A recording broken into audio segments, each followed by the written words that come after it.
Mabuhay at magandang araw, Pilipinas!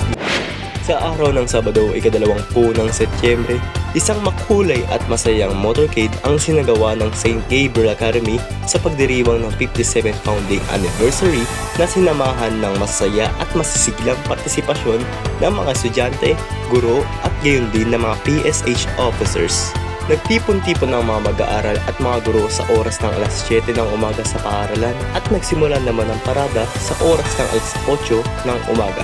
Masiglang pumarada ng may pagkakaisa ang ating mga butihing mag-aaral at mga guro na mahagi rin ang mga estudyante ng mga candy at flyers sa mga madadaanang tao habang nagpaparada. Ito ay hindi lamang isang simpleng parada. Ang selebrasyong ito ay ang pagpapakita ng ating masiglang pagtutulungan, pananampalataya, kultura at pagkakaisa bilang bahagi ng iisang pamilya ng St. Gabriel Academy. Ang balita ay dapat totoo, malinaw at makatarungan. Ako si Ashton Torres, nagbabalita mula sa Sandigang Anghel.